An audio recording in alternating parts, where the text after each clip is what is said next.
Hello viewers, welcome back to my channel. आज के इस वीडियो में मैं बात करूंगा क्लास 11th के system of particles in rotational motion chapter की, जिसको हम हिंदी में किस नाम से जानते हैं, कणों का निकाय एवं घूर्णी गति। तो आइए बच्चों, आज के वीडियो की शुरुआत करते हैं। तो जैसा कि आपने पिछले अध्याय में पढ़ा होगा, last chapters you might have studied, कोई भी बॉडी है, चाहे वो किसी भी साइज की हो, कितनी ही बड़ी क्यों ना हो, हम उसको पॉइंट मास, बिंदु द्रव्यमान मान लेते हैं। उसकी कंडीशन क्या थी कि जब वो बॉडी क्या है कि अपने आकार से ज्यादा दूरी तय करती है, तो हम उसको बिंदु द्रव्यमान मान लेते हैं।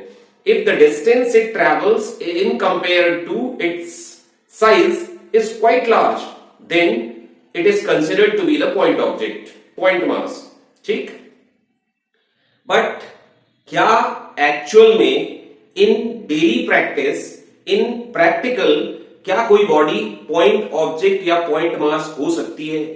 वो उधर पे हमने ट्रीट कर लिया, वेल एंड गुड, लेकिन प्रैक्टिकली आप सोच के देखिए कि क्या कोई बॉडी पॉइंट ऑब्जेक्ट या पॉइंट मास हो सकती है? No, not at all.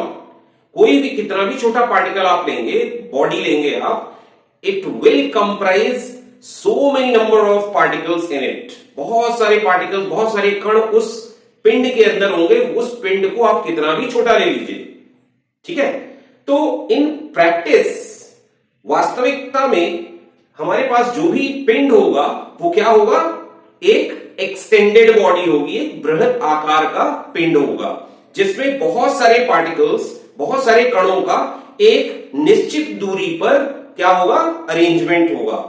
ठीक है, उनकी व्यवस्था जो होगी, कणों के बीच में एक निश्चित दूरी होगी जो उस बॉडी को, उस फिक्स डिस्टेंस पार्टिकल्स के साथ में उस बॉडी को क्या देगा, एक कॉम्पैक्ट स्ट्रक्चर देगा, जिसको हम किस नाम से जानते हैं, रिजिड बॉडी के नाम से जानते हैं, दृढ़ पिंड के नाम से जानते हैं। तो अभी हमने क्या जाना कि कोई भी दृढ़ पिंड, किस तरह से कोई भी एक एक्सटेंडेड बॉडी को हम दृढ़ पिंड मानते हैं। Now what is the condition of a body to be the rigid one? किसी भी पिंड के रिजिड होने के लिए या दृढ़ निकाय होने की शर्त क्या है?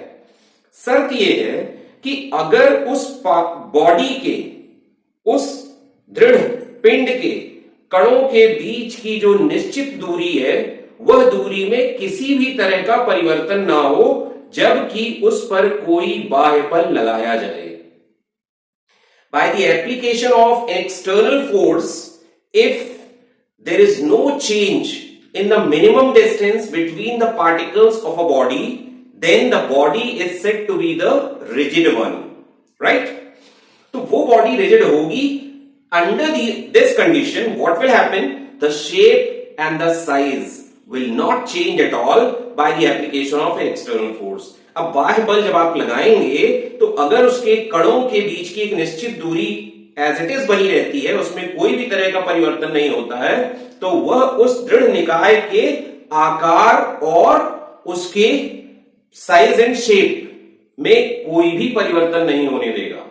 राइट बच्चों, चलिए अब हमने समझ लिया कि रिजिड बॉडी की कंडीशन क्या है।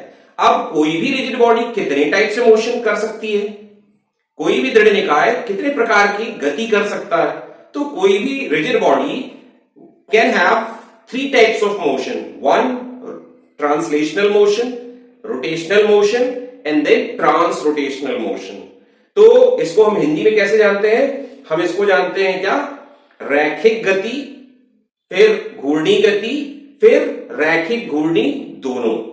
ठीक, चलिए तो अब रैखिक गति, ट्रांसलेशनल मोशन को हम समझते हैं। तो ट्रांसलेशनल मोशन क्या है बच्चों? ट्रांसलेशनल मोशन या रैखिक गति उस रिजिड बॉडी के द्वारा तब कही जाएगी जब वह एक रैखिक समतल पर चल रही हो और उसके सारे कणों का जो रैखिक वेग है वह समान हो। If a rigid body moves in a horizontal plane in such a manner that the linear velocity of all particles remain the same, then the body is said to be in translational motion. Right, now coming to second one. तो second motion क्या हो सकता है जो rigid body possess कर सकता है? That is the rotational motion, घूर्णी गति। अब कोई भी दृढ़ निकाय घूर्णी गति तब कर रहा होगा जब वह किसी एक निश्चित अक्ष के परितः घूम रहा हो, जिसमें उसके उस दृढ़ पिंड के सारे कणों का जो वेग है वह क्या हो, अलग अलग हो, रैखिक वेग बोल रहा हूं मैं, ठीक है, लीनियर वेलोसिटी डिफरेंट हो, लेकिन सबका जो एंगुलर वेलोसिटी है, कोणीय वेग समान होना चाहिए, ठीक है। So a rigid body is set to move in rotational motion if it rotates और moves about a fixed axis in such a manner that all its particles have the same angular velocity but different linear velocity, right? Now coming to the last one, that is the transrotational motion. तो ये जो ट्रांसरोटेशनल motion है या रैखिक और घूर्णी गति का कॉम्बिनेशन, ये है क्या बेसिकली?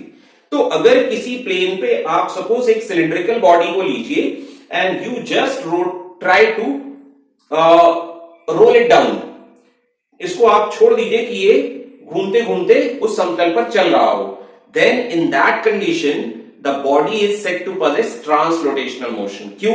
क्योंकि ये रैखिक गति भी कर रहा होता है और यह एक निश्चित अक्ष के परितः घूम भी रहा होता है, मतलब इसमें घूर्णी गति भी है और रैखिक गति भी है, right? So when a rigid solid cylinder rolls over a surface without slipping, then the rigid body rotates about a fixed axis as well as it translates linearly. तो इस तरीके के मोशन को हम ट्रांसरोटेशनल मोशन कहते हैं, राइट? अब हम आ रहे हैं किस पे?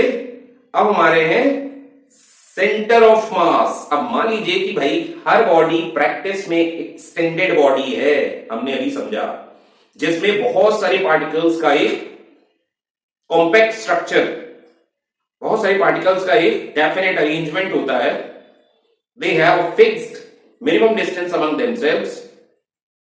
तो इसके बाद में हम क्या जानते हैं अब कि कहीं ना कहीं उस बॉडी का एक ऐसा पॉइंट होगा, एक ऐसा बिंदु होगा उस पिंड के अंदर जहां पर उस पूरे के पूरे निकाय का द्रव्यमान केंद्रित होगा। तो वह बिंदु क्या कहलाएगा? वह बिंदु कहलाएगा उसका द्रव्यमान केंद्र, ठीक है बच्चों? So centre of mass of an extended rigid body is that point, that single point of a body at which the whole of the mass of body is centred, concentrated. तो एक ऐसा पॉइंट जहां पे उस body का पूरा mass concentrated हो, centred हो, that is called centre of mass, correct? चलिए, तो अब यहां पर सबसे पहले हम क्या करते हैं कि centre of mass for two particle system calculate करते हैं, देन वी मूव फॉरवर्ड, ठीक है? Suppose we have a coordinate system और इस कोऑर्डिनेट सिस्टम पे हमारे पास में ये एक पार्टिकल है, से of mass m1 and we have another particle of mass say m2 with this common origin। अब हमारे पास माना ये दो कण हैं जिनके द्रव्यमान क्रमशः m1 और m2 हैं और यह उभयनिष्ठ मूल बिंदु के सापेक्ष जो स्थिति सदिश है इनके, वो क्या क्या है देखिए, वो है r1 और इसके बाद r2, ठीक है? These are the position vectors with respect to common origin of particle of mass m1 and of mass m2. Now let this be the line joining these two। मानते हैं हम ये दोनों को जोड़ती हुई एक रेखा है। अब हम मानते हैं कि एक बाह्य बल, एक्सटर्नल फोर्स F1 हमने m1 पर लगाया और यहां से हमने क्या किया, F2 बल लगाया, F2 force on particle of mass m2, ठीक है? अब इसके बाद हम क्या करते हैं कि ऑब्वियसली क्या होगा, जब ये बल इस कण पर लगेगा तो इन दोनों के बीच की ये जो दूरी थी, जिसके कारण यह पार्टिकल भी, यह कण भी इस पर क्या लगाएगा, बल, सही है ना? तो अभी हमने क्या लिखा, अभी हमने लिखा कि फोर्स ऑन 1/2। अब इस पर भी बल लगेगा, तो इस पर जो बल लगेगा पहले वाले के द्वारा, दैट इज F21। ठीक है, अब आगे बढ़ते हैं हम, यहां पे भी अपन वेक्टर लगा देते हैं। अब इन दोनों के बीच में हमने एक पॉइंट लिया, से इट इज P, जिसका की स्थिति सदिश है, पोजीशन वेक्टर इससे RCM। ठीक है बच्चों, अब आगे बात करते हैं। तो हम सबसे पहले इस पार्टिकल M1 की बात करते हैं कि उस पर लगने वाला कुल बल क्या है। ठीक, so total force acting on particle of mass M1, M1 द्रव्यमान के कण पर लगने वाला कुल बल। तो कुल बल कितना लग रहा है, देखिए वहां पर इस पर लग रहा है F1 और मिला के F12। तो ये दो बल लग रहे हैं किस पर, पहले वाले कण पर। ठीक है, आगे बढ़ते हैं। तो न्यूटन के द्वितीय नियम से क्या हो जाएगा कि किसी भी कण एक पर लगने वाला कुल बल उसके रैखिक संवेग में परिवर्तन की दर के बराबर होगा। ठीक, तो अभी हम क्या लिखेंगे, इसको हम लिखेंगे d/dt ऑफ P1। ठीक है, आगे बढ़ते हैं। तो अभी इसको आप क्या लिखेंगे, इसको आप लिखेंगे equal to M1 into A1। ठीक है, M1 इंटू A1। अब आगे चलते हैं। ठीक इसी तरीके से similarly for particle of mass M2, अब हम ठीक इसी तरीके से जो द्वितीय कण है, दूसरा कण है जिसका द्रव्यमान M2 है, उसके लिए बात कर लेते हैं। तो उसके लिए हम क्या लिखेंगे, F2 plus F21 that is equal to dP2 upon dt। Right students, अब इसके बाद इसको हमने क्या लिखा, M2 into A2। Now let this be equation 1 and this be equation 2। अब ये दोनों समीकरण को हम क्या करते हैं, जोड़ देते हैं। Upon adding these two equations 1 and 2 we have, right. तो अभी हमने क्या लिखा, एडिंग 1 एंड 2 वी हैव, समीकरण 1 और 2 को जोड़ने पर हमें क्या मिलेगा, देखिए हमें मिलेगा F1 प्लस F2, ये लिख दिया। अब इसके बाद प्लस F12 प्लस F21। अब इसके बाद आगे बढ़ते हैं। तो दाहिने पक्ष में राइट हैंड साइड में हमें क्या मिलेगा, M1 A1 plus M2 A2। ठीक है, अब देन आगे बढ़ते हैं। अच्छा, एक चीज और आप समझिए कि ये जो त्वरण है इसको आप क्या लिखेंगे, dV1 अपॉन dt। ठीक, तो अभी यहां से आप आगे बढ़ते हैं, तो आप लिखिएगा according to Newton's third law, action reaction law, what you can write F12 that is equal to minus of F21, or you can write F12 plus F21 equal to 0। तो जो हमारा न्यूटन का तीसरा नियम है उससे हम क्या लिख सकते हैं, क्रिया बल बराबर ऋणात्मक प्रतिक्रिया बल। अब इसको आप पक्षांतर करिए तो ये प्लस ये बराबर क्या मिलेगा, शून्य।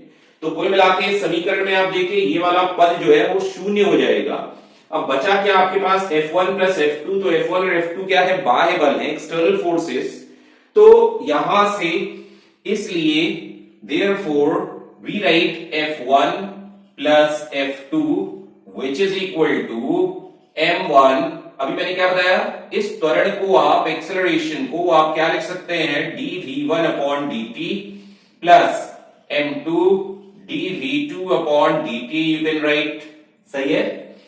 अब इसको चाहें तो आप एक्सटर्नल फोर्स Fext लिख सकते हैं।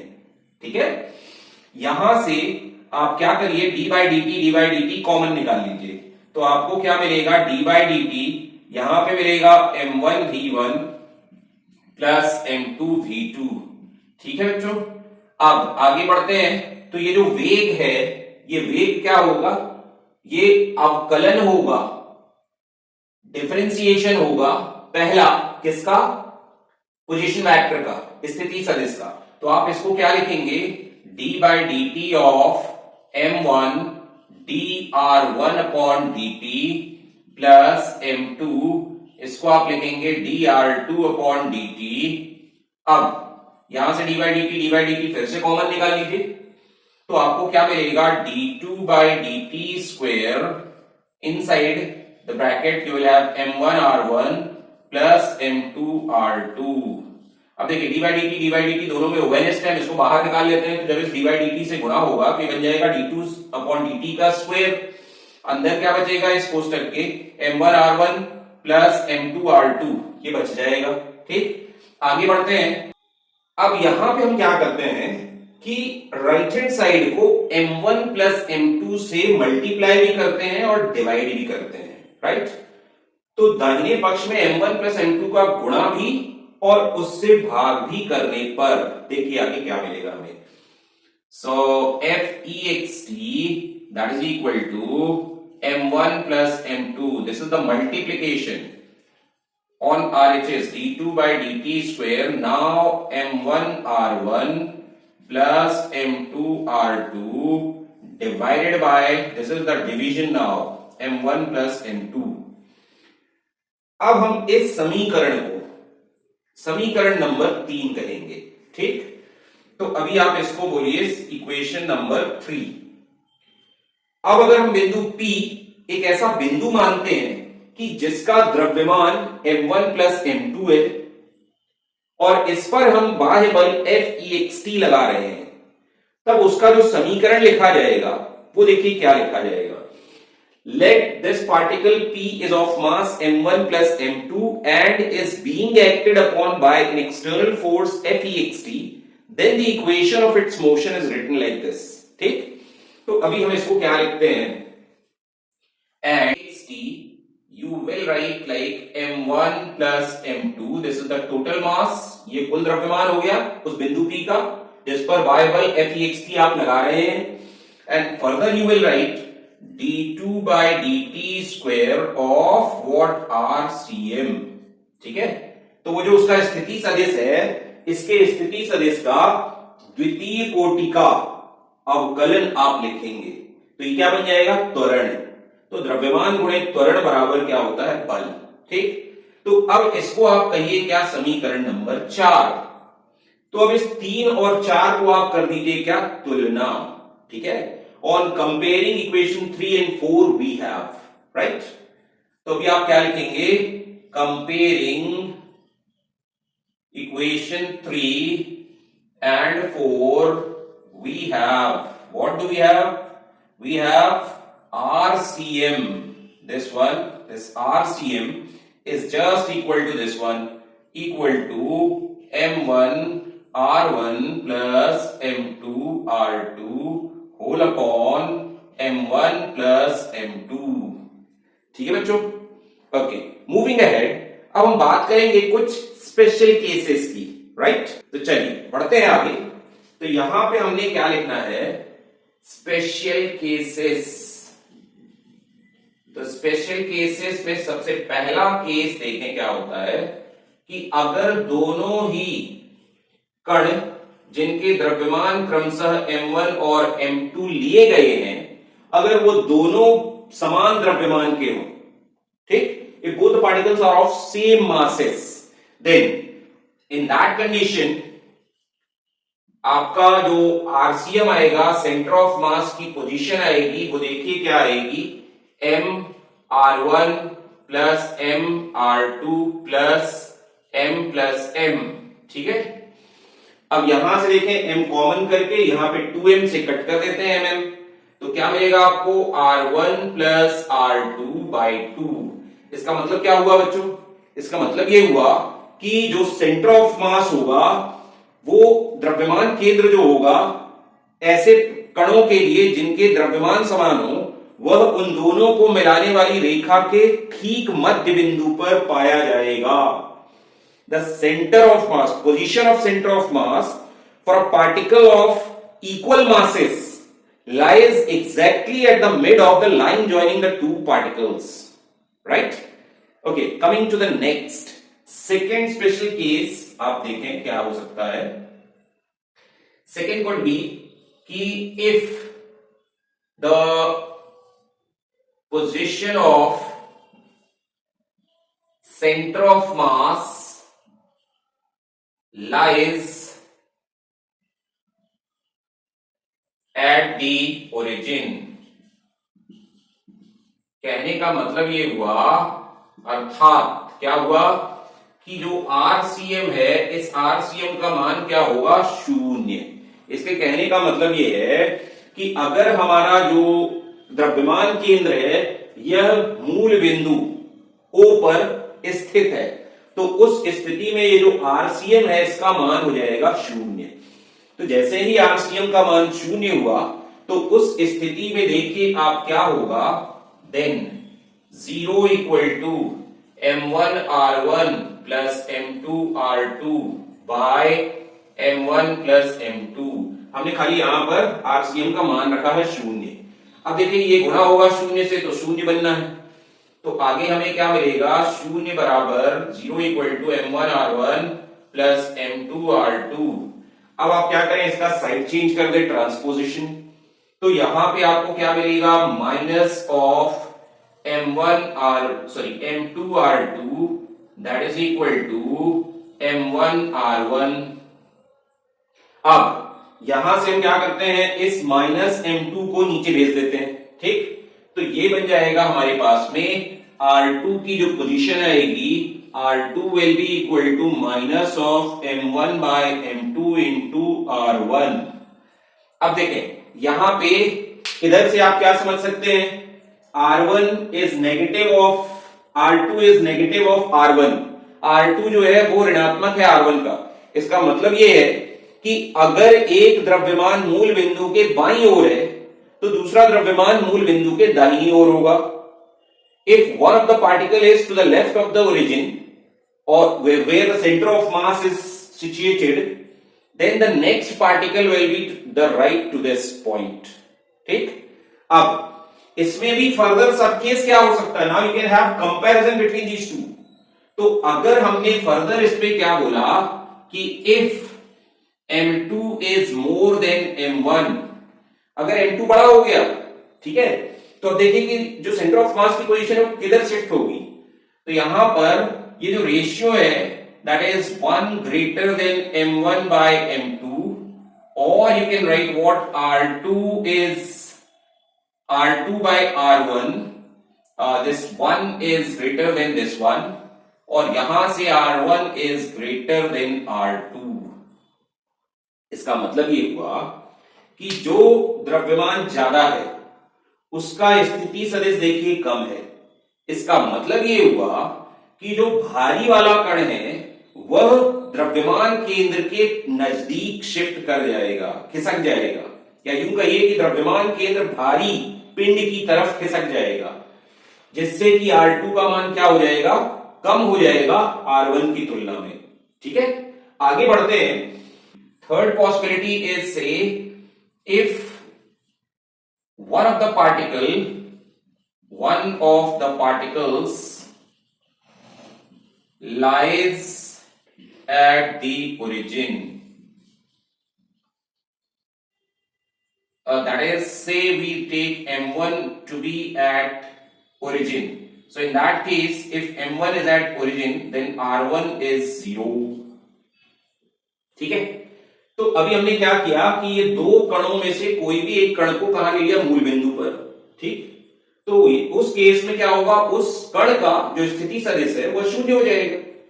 चलिए, तो अब हम देखते हैं कि हमारा जो सेंटर ऑफ मास है RCM की पोजीशन में क्या फर्क पड़ता है। तो ये वाला जो पद है ये शून्य होने वाला है, this term will become 0 and this will be M2R2 by M1 plus M2, right.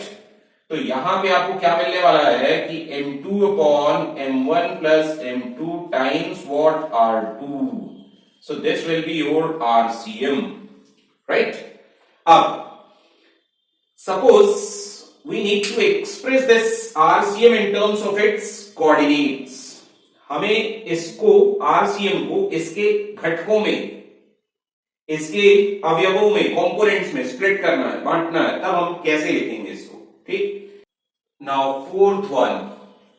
Fourth special case, in terms of components of RCM.